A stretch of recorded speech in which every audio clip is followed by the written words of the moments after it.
একটু মনে করেছে মমতা ব্যানার্জির সময় যে আস্ফালন করতো না, আস্ফালন, ও মনে করে সেই আস্ফালন আমি করব। তারপরে পথে এসে ওর পুলিশের ডান্ডা দেখে মনে হলো এটা মমতা ব্যানার্জির পুলিশ নয়, এটা তো শুভেন্দু অধিকারীর পুলিশ। ওই ডান্ডা দেখে ও বুঝে গেছে যে আমার নরম পিছনটা গরম করে দেবে। সমস্ত জায়গায় এরা ইসলামীকরণ করবে। সংবিধানের ধারা অনুযায়ী তুমি নামাজ পড়ো, রোজা করো, সে তো আছে, কোনো অসুবিধা নেই তো।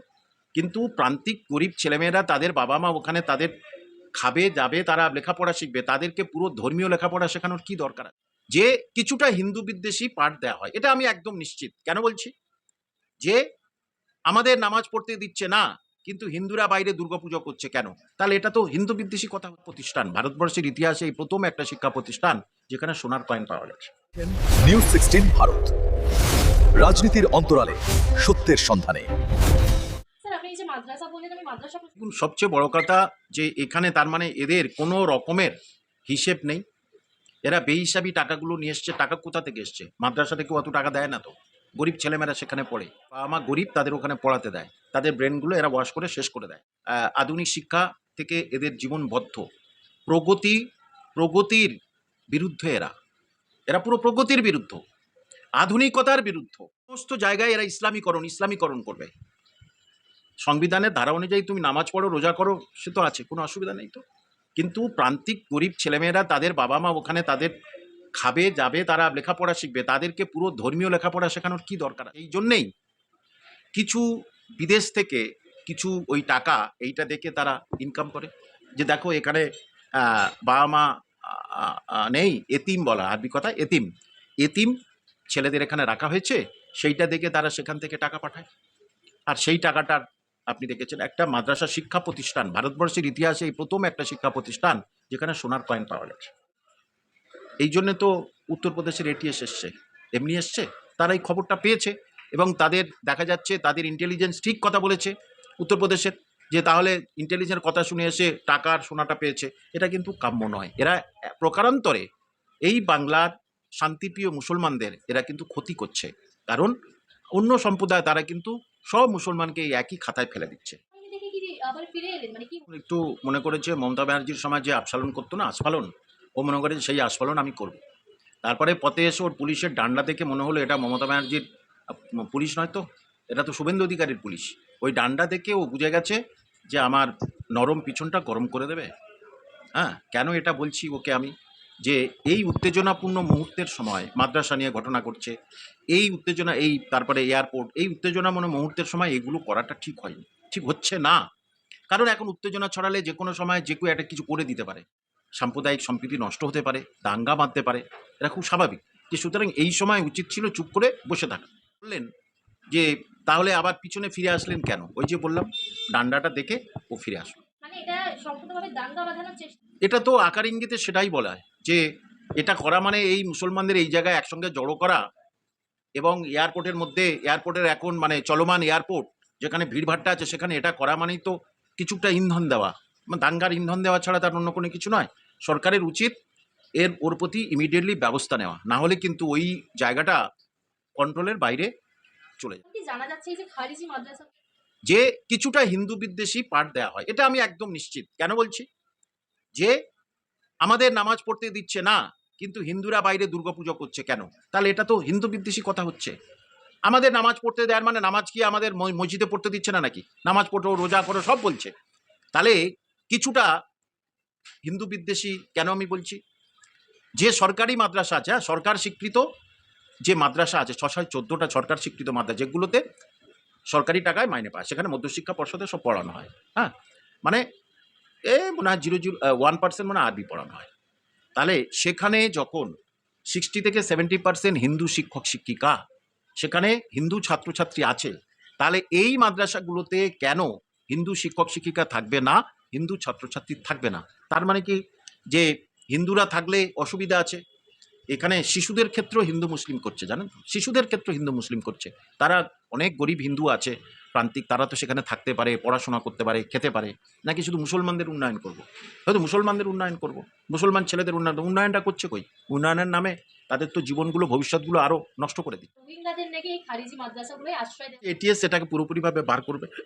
যে কারণ বাংলাদেশের কিছু আছে যারা ভারতে আশ্রয় খোঁজে। কেন আশ্রয় খোঁজে?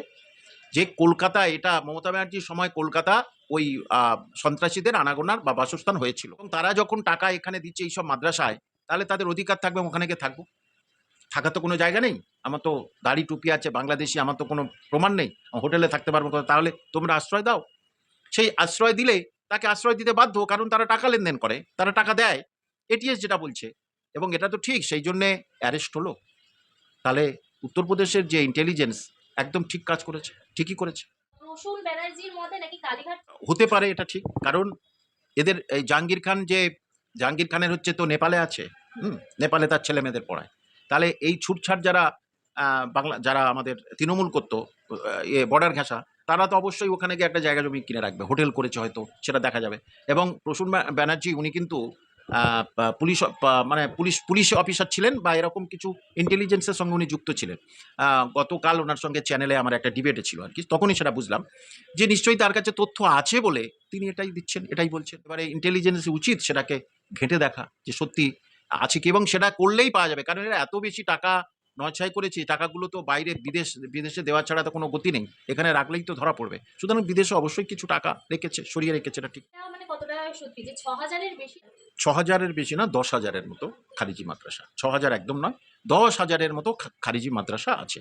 তার ভিতরে আমি জানি যখন এটা হয়েছে, অনেকে লক অ্যান্ড কি তালাচাবি মেরে দিয়েছে, অনেকে, সেখানে কোনো হিসেব নেই, কোনো কিছু নেই, তারা জানে, বন্ধ করে দিয়েছে।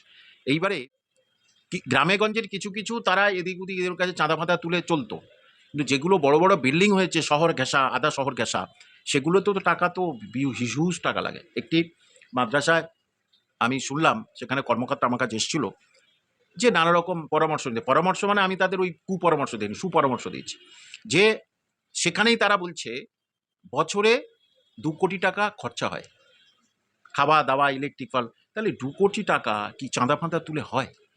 বছরে 2 কোটি টাকা শুধু বলছে খরচা হয়, আরও কত খরচা হয় আমি বলতে পারবো না। তাহলে 2 কোটি টাকাটা কে দেয়? একটা স্কুলে, একটা কলেজে বছরে 2 কোটি টাকা খরচা হয়? আমার তো মনে হয় না। তাহলে এই টাকাটা কোথা থেকে আসে, সেইটা সার্ভে করা সরকারের একান্ত উচিত, যে তাহলে মানুষ পরিষ্কার হয়ে যাবে যে এই মাদ্রাসাগুলো কার টাকায় চলে, কার ছত্রছায়ায় চলে। এবং টাকাগুলো আসে এই জন্যই, দেখো এখানে শুধু আরবি পাঠ দেওয়া হয়, হ্যাঁ, তাহলে তোমরা কেন পয়সা দেবে না? চোখ পরপর টুপি মাথায় দিয়ে সেখানে সব আছে, তাহলে সবাই তো বুঝতে পারে, হ্যাঁ এখানে তাহলে আরবি পাঠ দেওয়া হয়, তাহলে এদের পয়সা দেওয়া যাক, টাকা দেওয়া যাক। বাইরে যারা আছে আর কি, বাংলাদেশ আর যারা আছে, মানে ভারত আর বিশ্ব যারা আছে, সেখান থেকে অনেক জায়গায় টাকা আসে, এটাই তো শোনা যাচ্ছে। এইবারে সেটা এটিএস বার করবে, বা আমাদের ভারত সরকার বার করবে। এতদিন যে তৃণমূল সরকার ক্ষমতায় ছিল, বেশ কয়েকটা মাদ্রাসা, আর বললাম লোকজন এদিক ওদিক মানে এই বিপদে পড়ে আমার কাছে একটু পরামর্শ নিতে আসছে।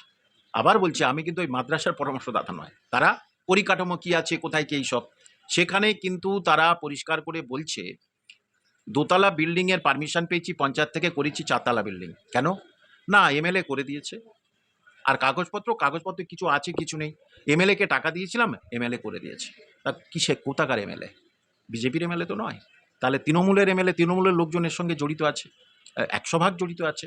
না হলে চোখের সামনে এইসব জিনিসগুলো করছে, তারা কেন আইন মাফিক ব্যবস্থা নেয়নি?